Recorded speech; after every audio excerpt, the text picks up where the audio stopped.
दरिया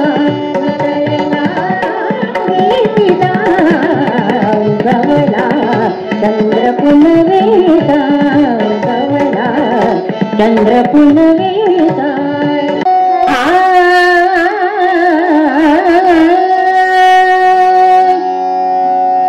खरा तो प्रेमान धरी लोभ म्हणजे छुन छुन दिया के बैन पार विकल मन आज गिरत साय विकल मन आज गिरत साय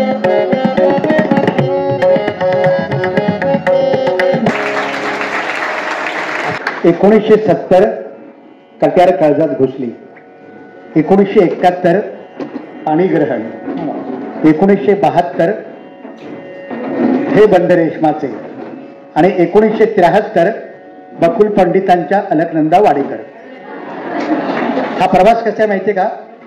बकुल नामक एक गायिका कलावती वाडेकरांच्या काळजात घुसली आणि पाणीग्रहण होऊन हे बंध रेशमाचे जुळून आले. माझा जन्म काही मला आठवत नाही. 2000 मुलं आणि त्यात आम्ही दोघी मुली.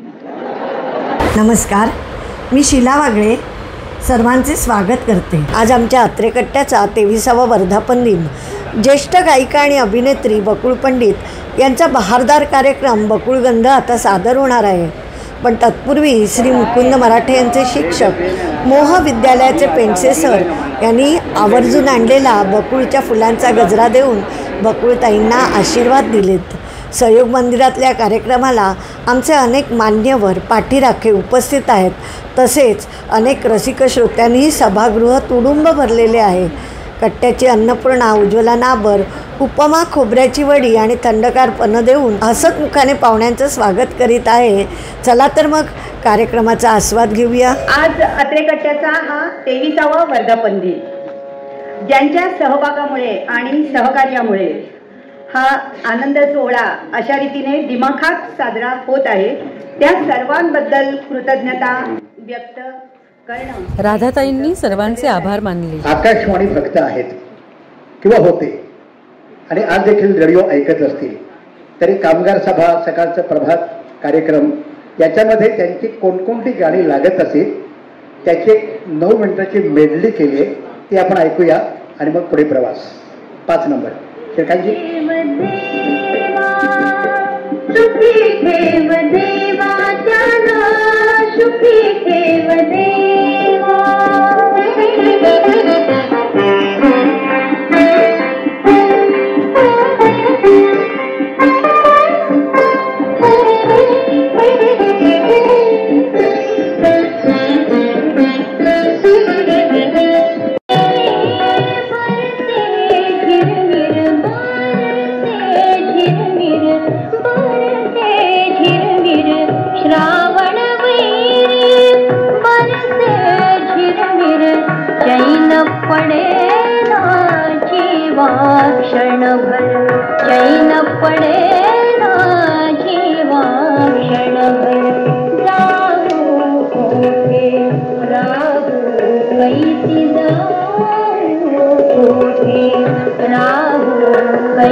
अत्रेकट्ट्याच्या सिनियर कार्यकर्त्यांनी पाठी उभे राहिलेल्या माणसांसाठी बसायची सोय केली. रसिक प्रेक्षक स्टेजवर आणि स्टेजच्या खाली सुद्धा येऊन बसले होते.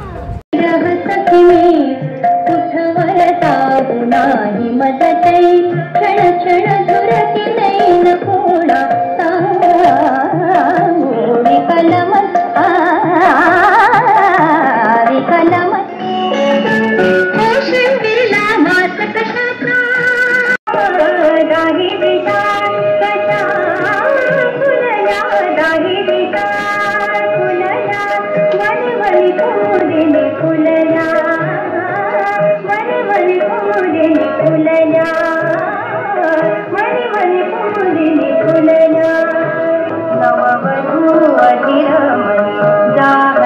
येत्या 25 जुलै 2024ला बकुलताई 75व्या वर्षात पदार्पण करतात. आज देखील त्यांचा आवाज या बकुळीच्या फुलांसारखाच ताजेतवाना आहे हे आपल्याला कळेल. तर ह्या सर्व सादरीकरणासाठी त्याने जी तालीम घेतली त्यातील एक राग प्रथम एक 5-10 मिनिटं त्या सादर करतायत. राग धानी आणि स्वरचित बंदिश आहे त्यांचीच, ती आपण ऐकूया आणि मग पुढे प्रवास सुरू करूया.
ना जानू मोहे का खेलवा बल माये आज भैलवा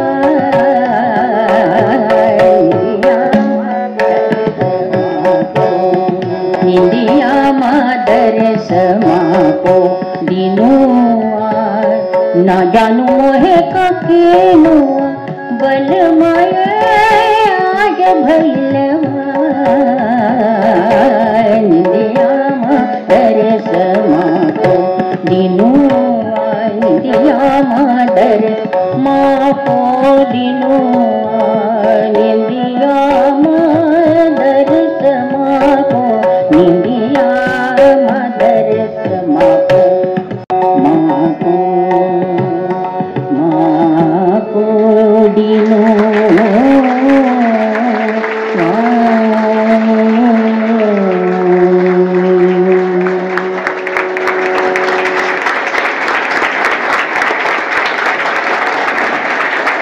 या टाळ्यात सगळं काही सांगून जात आहेत. आपल्यापैकी अनेक संगीत जाणकार आहेत, त्यामुळे धानीमधील वसंतरावांचं कट्यारमधील येई छंद मकरंद म्हणजे या धानी जी तुम्ही बंदिश बांधलीत त्या धानीशी तेव्हापासून संबंध होता. एवढंच नाही, यांची एक भगिनी म्हणजे दोनच बहिणी होत्या त्या आहेत, म्हणजे बकुलताई आणि वंदना पंडित. दोघींचाही वसंतरावांशी संबंध. एकींचे तर अष्टविनायक चित्रपटामध्ये पिताजी आणि यांना वडिलांसारखंच प्रेम कट्यारमुळे मिळालं. तर आपण पुण्यातून तुमचा जन्मापासूनचा प्रवास बघूया. सांगा आता तुम्हीच. माझा जन्म काही मला आठवत नाही. पुढचं जेव्हापासून आठवतंय तेव्हापासून सांगा. नाही, जन्म माझा पुण्यात झाला, पण अगदी लहान वयामध्ये मी हैदराबादला गेले, कारण माझे आई वडील हैदराबादला गेले. हैदराबादला माझं शाळेचं शिक्षण झालं. मॅट्रिक म्हणजे तेव्हा 11वी होती, HSC हायर सेकंडरी, आणि माझं 6वी ते 8वी पर्यंतचं शिक्षण विवेकवर्धिनी मुलांच्या शाळेत झालं. मुली किती होत्या वर्गात? मुली मुलांच्या वर्गात किती होत्या? 2000 मुलं आणि त्यात आम्ही दोघी मुली. आणि मुलांची शाळा तीच होती, आज वर्षानुवर्ष ती मुलांची शाळा म्हणूनच प्रसिद्ध होती. पण माझ्या आई वडिलांचं एक ती अशी इच्छा होती की आपल्या मुलीला आपण इंग्लिश मिडियम शाळेमध्ये घालायचं. तर मॅनेजमेंट महाराष्ट्रीयनच होती, आहे म्हणजे अजूनही. तर त्यांनी सांगितलं आमच्याकडे काही सोय नाही आहे मुलींची, आमची ही मुलांची शाळा आहे. आणि मुलींच्या शाळेमध्ये काही इंग्लिश मिडियम नव्हती, मराठी मिडियम होती. त्यावेळेची गोष्ट वेगळी, म्हणजे यालाही आता 60 वर्ष झाली असते, 60-62. तर माझी आई म्हणाली त्यामुळे तुम्ही कॉन्व्हेंटमध्ये घाला मुलीला. तर माझी आई त्यांच्याशी भांडली, म्हणाली आपली महाराष्ट्रीयन ही शाळा असताना मी माझ्या मुलीला कॉन्व्हेंट स्कूलमध्ये घालायला मला काही बरं वाटत नाही, मी घालणार नाही. तुम्ही तुमच्या याच्यामध्ये सुरू करा ना, मुलींच्या शाळेत सुरू करा, पण इंग्लिश मिडियम सुरू करा. त्यामुळे आता इतक्यात काही आम्हाला नाही सुरू करता येणार, काही काळ तर जावं लागेल. मग तोपर्यंत काय करायचं 6वीला. म्हटलं मग त्यामुळे ठीक आहे आम्ही घेऊ तुमच्या मुलीला, पण तुमची एकटी मुलगी नाही, आणखी एक मुलगी आणा. अच्छा. त्यामुळे माझी आई वणवण भटकली, कारण तेव्हा काही तसं फारसं असं मुलांच्या शाळेत शिकणं ही काही पद्धत नव्हती. पण एक कानडी मुलीचे आई वडील आमच्या ओळखीचे होते, त्या आईने तिच्या आईला तयार केलं. तिचं नाव होतं वाणी, गर्गेश्वरी व्यंकट सुब्बय्या वाणी. तर त्या म्हणाल्या हो मी घाली. असं अशा दोघी मुली 6वीमध्ये विवेकवर्धिनी मुलांच्या शाळेत आमचा प्रवेश झाला. मग 7वीमध्ये आणखीन 8-10 जणी आल्या. 7वीमध्ये आणखीन 2 वाढल्या.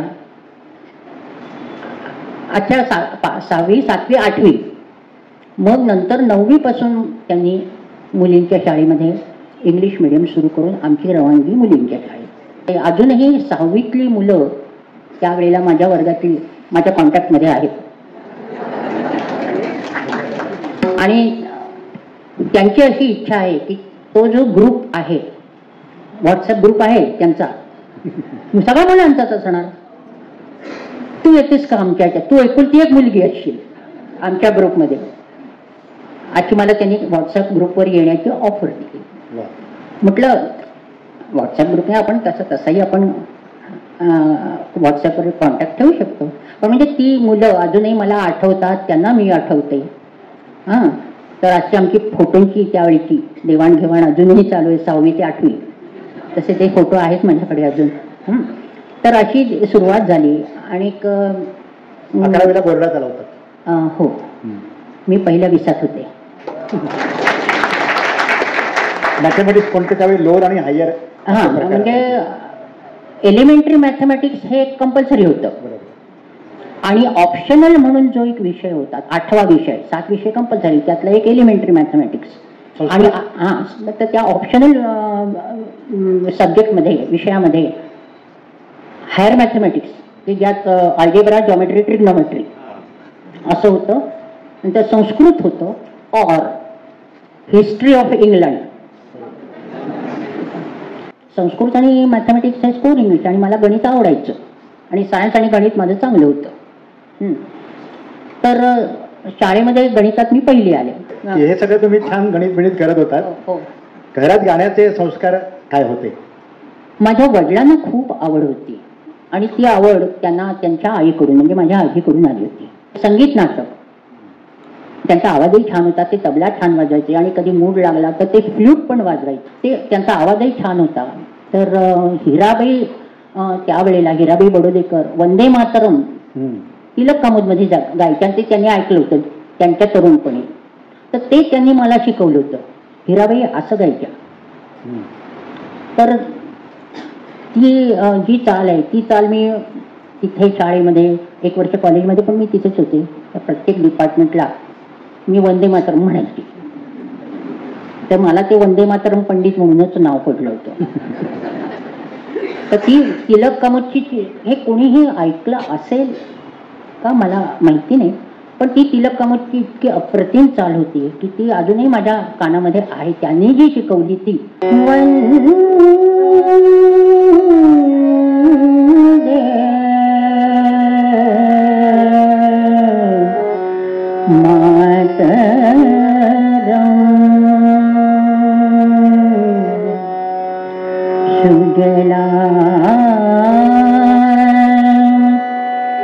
सुफला मलयज शीतला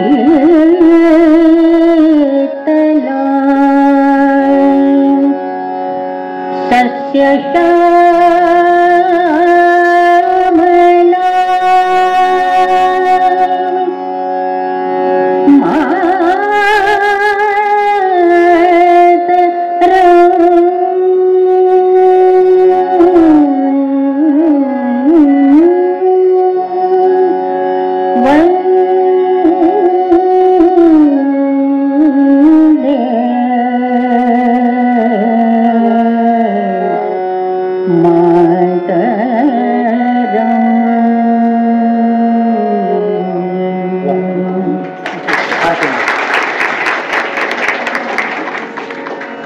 तोडिता फुले मी सहज पाहिला जाता मज आनंद जातो हरिण अयोध्यानाथा मज आनंद जातो हरिण अयोध्यानाथा तोडिता फुले मी सहज पाहिला जाता तोडिता फुले मी सहज पाहिला जाता मज आणून जातो हरिण अयोध्यानाथा मज आणून जातो हरिण अयोध्यानाथा.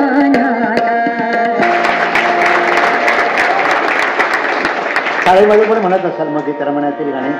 नाही, तसे मी छोटे छोटे तिथले कार्यक्रम आपले करायचे म्हणजे हौशी टाईप, आणि मी होतेच किती शाळेतलं वय माझं, कारण 66 साली मी हैदराबाद सोडलं. पण तत्पूर्वी तुम्ही आकाशवाणीला? हो, म्हणजे 1964 साली आणि 65 साली म्हणजे ऑल इंडिया रेडिओच्या ज्या स्पर्धा असतात अखिल भारतीय, त्यात लागोपाठ मला सुगम संगीत आणि शास्त्रीय संगीत यात प्रथम एका याच्यात द्वितीय एका याच्यात प्रथम मिळालं होतं. तर ह्या दोन्ही एंट्रीज माझ्या हैदराबाद रेडिओच्या थ्रू गेल्या होत्या 64 आणि 65 साली. त्यावेळी तालीम अशी कोणाकडे चालू होती? त्यावेळेला उत्तमराव पाटील, दिगंबर कामत आणि दिगंबर कामत.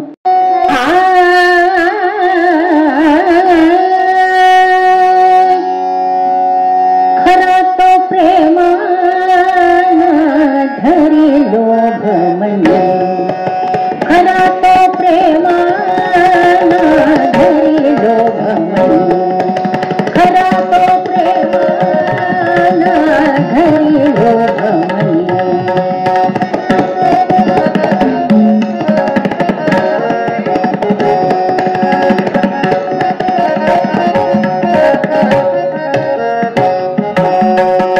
खरा तो प्रेमान धरी लोभ म्हणे, खरा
पाहानलिने खरा तो प्रेम विकसत पाहानलिने खरा तो प्रेम विकसत पाहानलिने खरा तो प्रेम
क्षणभर असं वाटलं की धनंजय आता मध्ये येऊन बसतो की काय, तू मध्ये येऊन बसतोस की काय. सुंदर. तितकीच उत्कृष्ट साथ मकरंद कुंडले. सुमारे 55 संगीत नाटकं वाजवलेली आहेत आणि डॉक्टर अशोक रानडे, निर्मलाताई गोखटे, भालचंद्र पेंढारकर अशा अनेक दिग्गजांचा सहवास आणि मार्गदर्शन.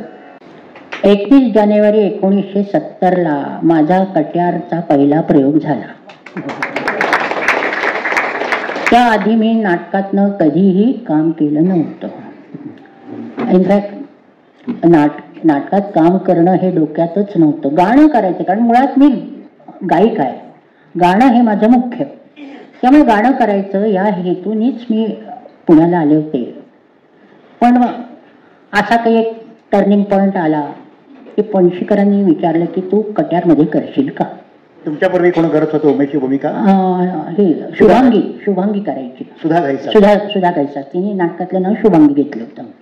तर ती होती, पण काही कारणांनी तिला जमणार नव्हतं. त्यामुळे पणशीकरांनी विचारलं तू करशील का. एक क्षणभर म्हणजे मला काय बोलावं तीच कळलं नाही, कारण माझ्या डोक्यातच नाही. कट्यार पाहिलं होतं पार्थातच? हो, पिठात बसून पाहिलं होतं. 2 रुपयाचं तिकीट काढून भरतनाट्य मंदिरमध्ये पाहिलं होतं आणि मी आणि माझ्या आजीने पाहिलं होतं. पण नंतर याच नाटकामध्ये आपण काम करू हे म्हणजे खरंच आश्चर्यच आहे. आणि त्यावेळेला म्हणजे कल्पनाही नव्हती, पण हे झालं खरं. पण एक चॅलेंज म्हणून मी हो म्हटलं आणि 2 दिवसात ती भूमिका मला बसवायची होती. 2 दिवसात? 2 दिवसात. म्हणजे मी ताबडतोब पणशीकरांनी मला मुंबईला बोलावलं. मी मुंबईला गेले. दारव्हेकर मास्तरांनी माझी प्रोस्टची तालीम घेतली. मुख्य म्हणजे संस्कृतचे श्लोक मला चांगले म्हणजे मी म्हणत असे, त्यामुळे डिक्शन माझी चांगली होती. आणि दारव्हेकरांनी सांगितलं तुझे उच्चार चांगले आहेत. उच्चार चांगले म्हणजे मग मी काही खास काही प्रयत्न असे काही केलेच नव्हते. पण त्यांनी माझी प्रोस्टची तालीम घेतली आणि संगीताची तालीम. त्यावेळेला ऑर्गनवरती विष्णुपंत वैष्ट होते. ते छोटा गंधर्वांना पेटीची साथ करायचे आणि त्यांच्या नाटकांना ऑर्गन वगैरे वाजवायचे. तर कट्यारला ते होते. तर गाण्यांची तालीम विष्णुपंत वैष्ट आणि थोडंसं म्हणजे वसंतराव सुद्धा. ते तालीम म्हणून नाही, ते अशा जागा सांगायचंय जाता जाता की आपण त्या लक्षात ठेवायच्या आणि जर ते लक्षात ठेवून आपण घ्यायच्या. हे माझं धोरण होतं. आणि त्याप्रमाणे या दोघांनी मिळून जे काही मला तालीम दिली, त्यामुळे मी हे नाटक करू शकले. पणशीकरांनी विचारलं, दारव्हेकरांनी तालीम घेतली आणि वैष्ट आणि वसंतरावांनी गाणी शिकवली. त्यावेळी कास्टिंग कोण होतं बरोबरचं तुमचं? म्हणजे मूळ ओरिजिनल होतं? हो हो. ओरिजिनल म्हणजे अगदी ओरिजिनल सदाशिव प्रसाद सावकार करायचे, पण त्यावेळेला ते नव्हते. अतुल व्यास म्हणजे विद्याधर व्यास, नारायणराव व्यासांचा मुलगा, तो हिरो होता.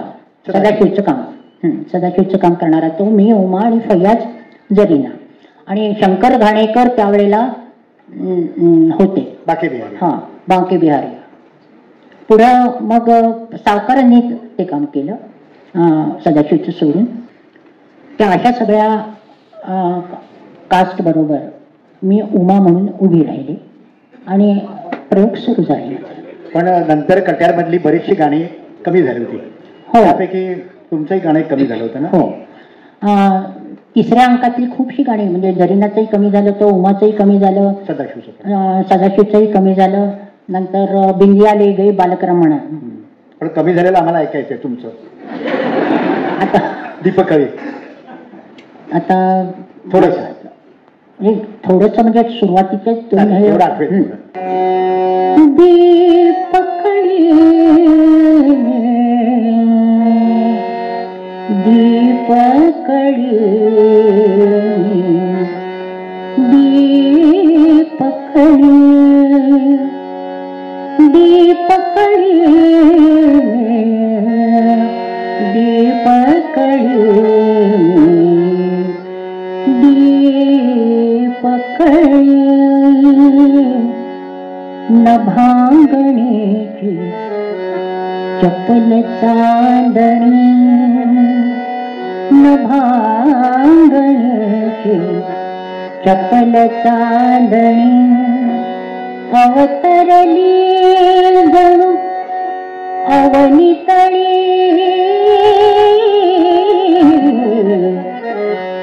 दीपकळी दीपकळी दीपकळी दीपकळी दीपकळी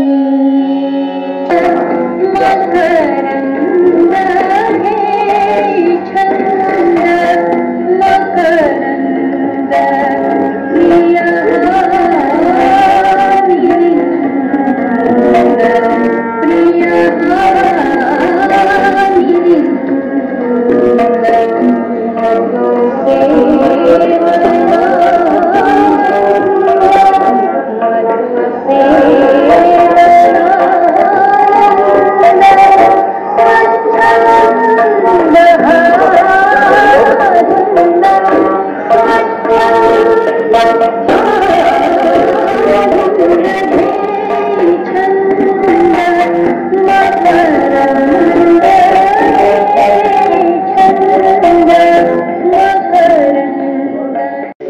कोणत्या महिला गायिकांचा तुमच्यावरती प्रभाव होता किंवा गायिका आवडायच्या असं?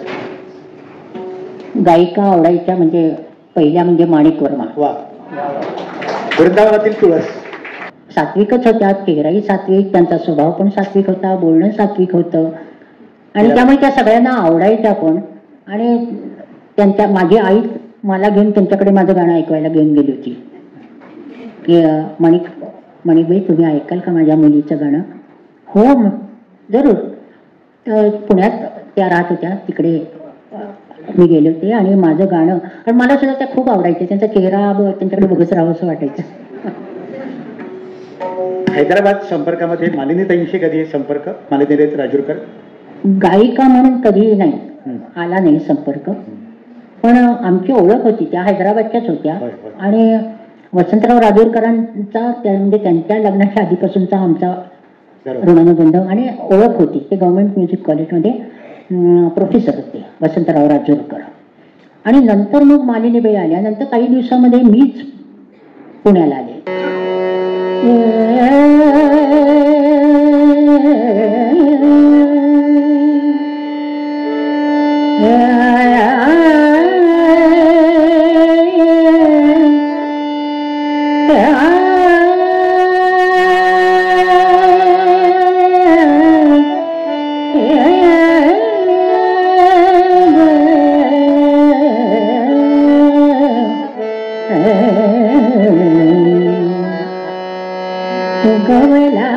चंद्र पुनवेदा उगवला, चंद्र पुनवेदा उगवला, चंद्र पुनवेदा उगवला, चंद्र पुनवेदा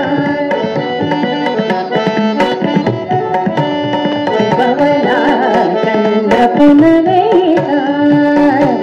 मम हृदय दरिया, मम हृदय दरिया, मम हृदय दरिया उगवला, चंद्र पुनवेदा उगवला, चंद्र पुनवेदा उगवला, चंद्र पुनवेदा उगवला, चंद्र पुनवेदा उगवला.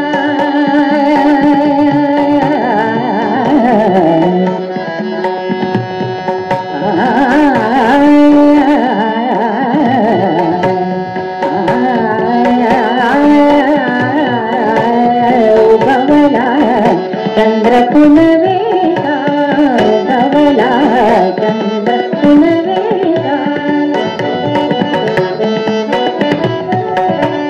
उगवला,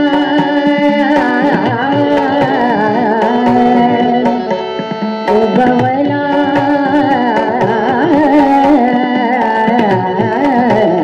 उगवला, चंद्र पुनवेदा उगवला, चंद्र पुनवेदा. पुनवेदा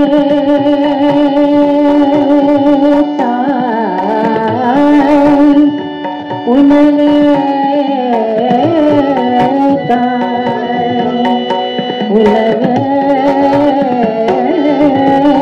पुनवेदा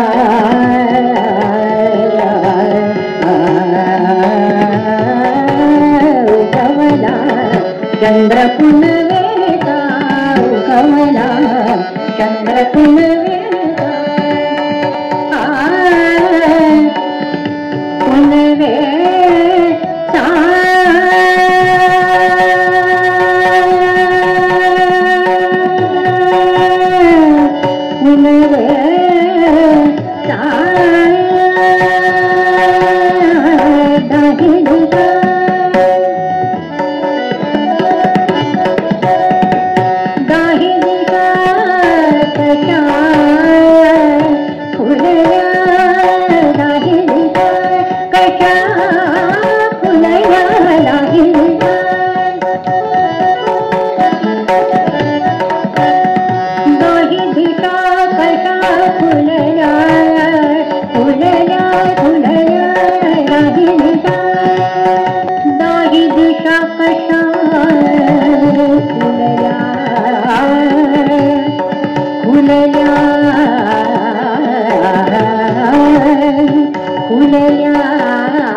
फुलल्या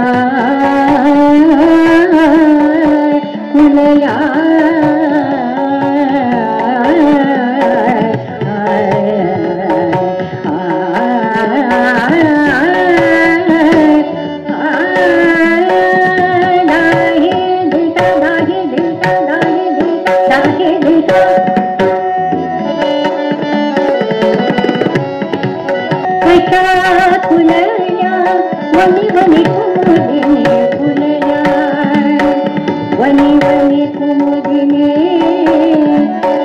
फुलल्या वनी वनी कुमुदिने फुलल्या वनी वनी कुमुदिने फुलल्या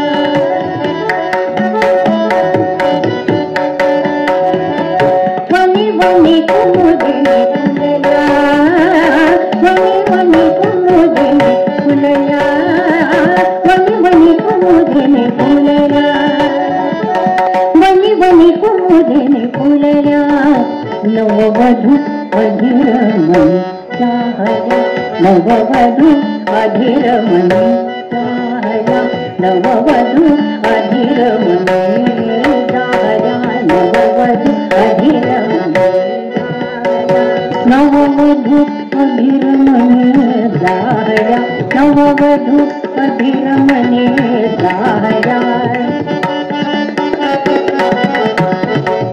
नववधू अधीरमणी जाहल्या जाहल्या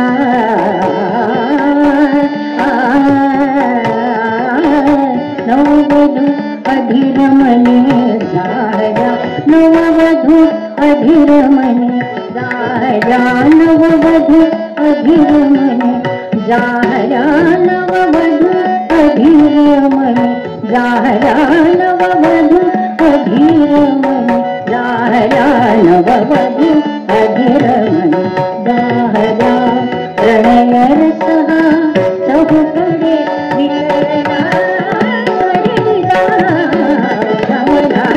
चंद्र पुनवेला उगवला चंद्र पुनवेला उगवला उगवला उगवला चंद्र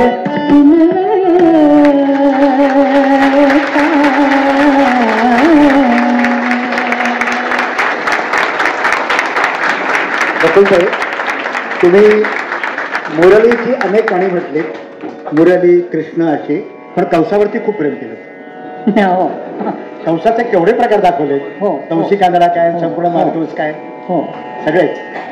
मला असं वाटतं हे गाणं चंद्र उगवल्यापासून मावळला चंद्र पुनवेचा पर्यंत त्या म्हणू शकते, पूर्ण रात्रभर. पुढे आपण प्रवास करूया.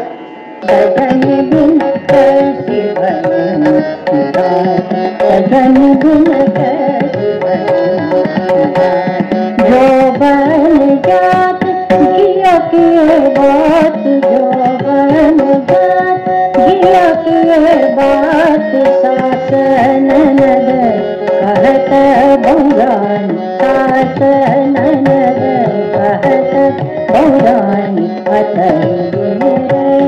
छिन छिन जिया के बैन पास विकल मन आद गुरत सहाय विकल मन आद गुरत सहाय विकल मन आद गुरत सहाय नाही मज कैन क्षण क्षण झुरत नाही कोणा विकल मन आद गुरत सहाय ही चांदरात निजन सचात ही क्षण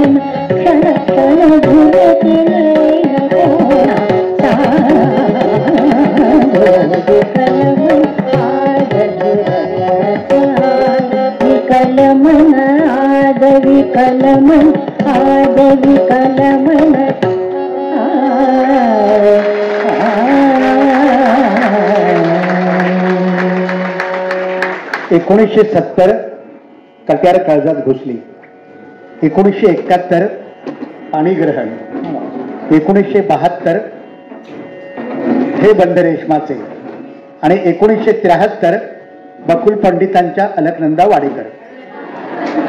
हा प्रवास कसा माहितीये का? बकुल नामक एक गायिका कलावती वाडेकरांच्या काळजात घुसली आणि पाणीग्रहण होऊन हे बंध रेशमाचे जुळून आले. त्यांची जी सुप्त इच्छा होती डॉक्टर व्हायचं, गायनाकॉलॉजिस्ट वाडेकर, आता गायनाकॉलॉजिस्ट आणि गायनॉलॉजिस्ट कसं जुळलं? म्हणजे मी डॉक्टर नाही झाले पण डॉक्टरीण झाले. सांगा आता कांदे पोहे वगैरे सांगा. कांदेपोहे काही त्या प्रकारचं काही आमचं लग्न झालं नाही. बरं यांना कांदेपोहे काही, कारण कांदेपोहे खायच्या दृष्टीनं ते आलेच नव्हते. बरं. तर ते पूर्वी एका इंग्लिश पेपरमध्ये लिहायचंय, म्हणजे साप्ताहिक नाटकांवर वगैरे लिहायचंय. तर अशीच एक मुलाखत घ्यायला म्हणून ते आले. पेपरमध्ये ते इंग्लिश याच्यामध्ये नाटकाची देवता, आता मी नाव विसरले, इंग्लिश, बरं, त्या नावाने ते लिहायचंय. अशी ती ओळख झाली. म्हणजे काय, हो म्हणजे आले मुलाखत घ्यायला, जसे इतर पुष्कळ येतात तसे हे आले ते घुसलेच घरात. तर अजून मला म्हणतात तुमच्या घरी मला कांदे पोहे मिळाले नाहीत. अरे हो म्हटलं तुम्ही कांदे पोहे खायच्या दृष्टीनं आलाच नाहीत, तुम्ही डायरेक्ट घुसलात जेवायला चालत आणि जेवूनच गेलात. कांदे, त्यामुळे अशी एक गमतीचं आमचं बोलणं ते अजून काढतात. मला कांदे पोहे मिळाले नाही तुमच्या घरात. By the way doctor Wadekar हे नायर हॉस्पिटल ना, आधी नायरला मग साईनला होते. गायनॉलॉजिस्ट ते प्रोफेसर म्हणून प्रसिद्ध आहेत. अनेक विद्यार्थ्यांना त्यांनी गाईड केलेलं आहे. गाईड म्हणून डॉक्टर अशोक वाडेकर हे प्रस्थापित नाव आहे या इंडस्ट्रीमध्ये.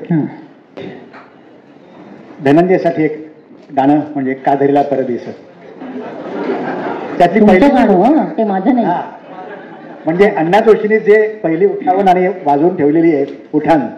आता हा म्हणाला तसं अण्णा जोशींना मी प्रत्यक्ष म्हणजे लाईव्ह असं बघितलेलं नाही, पण ते जे काही टी व्हीवरती बघितलंय किंवा जे त्यांचं ऐकलेलं आहे तर ते मी थोडंसं वाजवण्याचा मी प्रयत्न करतो.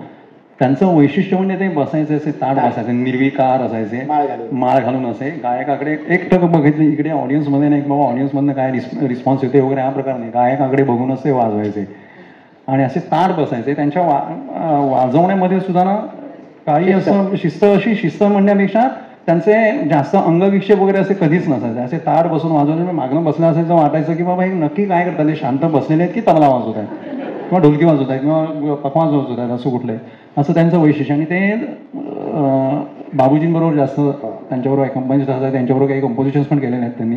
त्यांच्या वाजवण्याचं वैशिष्ट्य म्हणजे त्यांचा बाज जो होता तो म्हणजे सगळे तालवाद्य त्यांनी वाजवलेले आहेत. जैत्रीजीत पिक्चरमध्ये वाजवले, ढोलकी वाजवलेली आहे, तबला वाजवलेला आहे, बाकी सगळे ढोल वगैरे सगळं त्यांनी वाजवलेलं आहे. त्रिभुवन जोशी एकदा कार्यक्रमाच्या आला तो साईड रिदमला आमच्याबरोबर होता, तेव्हा त्यांनी एक किस्सा सांगितला त्रिभुवनने. म्हणे अण्णा म्हणे असेच एका घरगुती मैफिलीमध्ये आले होते आणि असं वादन चालू होतं आणि वादन चालू असताना कोणीतरी सांगितलं की म्हणे तुम्ही जैत पिक्चरमध्ये तुम्ही जे वाजवलंय ढोल वगैरे जो सुरुवातीचा वाजवलाय तर तुम्ही वाजून दाखवाल का? घरगुतीच मैफिल होती, ठीक आहे म्हणे. बाजूला ढोलक वगैरे होता, तर त्रिभुवनने ढोलक वगैरे आणलं नाही म्हणे, मी तबल्यावर वाजून दाखवतो, तो जो पॅटर्न आहे तो मी तबल्यावरती वाजून दाखवतो असं त्यांनी सांगितलं. आणि त्याप्रमाणे त्यांनी तो वाजवला, मला सांगितलं त्यानं तो वाजवला. तू म्हणत असेल तर नंतर मी ट्राय करतो वाजवण्याचा, दाखवतो कसा वाजवलाय तो. आणि परदेस सजणं या एस्पेशली या पदासाठी त्यांचं जे वादन आहे ते त्यांनी ज्या लग्यांचे जे पॅटर्न वाजवले ते टिपिकल लाईट अंगाच्या अंगाने वाजवले. आणि त्यांचा प्रकार म्हणजे टिचकीचा प्रकार जो असतो, त्यांच्या जे टिपिकल ज्या लग्या असतात लग्गीच्या त्या त्यांनी ते वाजवले. तर थोडासा वाजवण्याचा प्रयत्न करेन. आणि नंतर मग पहिला अंतरा झाल्यानंतर दुसऱ्या अंतरामध्ये जो आपण ओपन बाज नाटकाचा म्हणतो थापीवरती वाजवणं वगैरे, ते मी दुसऱ्या अंगामध्ये दुसऱ्या कळव्याच्या मी दाखवून वाजवून तसं. आणि पुन्हा ती लय लय ती मेंटेन ठेवणं ते वाजवणं ते महत्वाचं असतं. बरोबर. का झरीला परदेस या गाण्याचा मी वेगळा व्हिडिओ बनवला आहे, त्याची लिंक मी डिस्क्रिप्शन बॉक्समध्ये टाकत आहे. त्या वर्षांनी बकुल पंडित यांनी हे गाणे खूप छान गायले आहे, जरूर ऐका.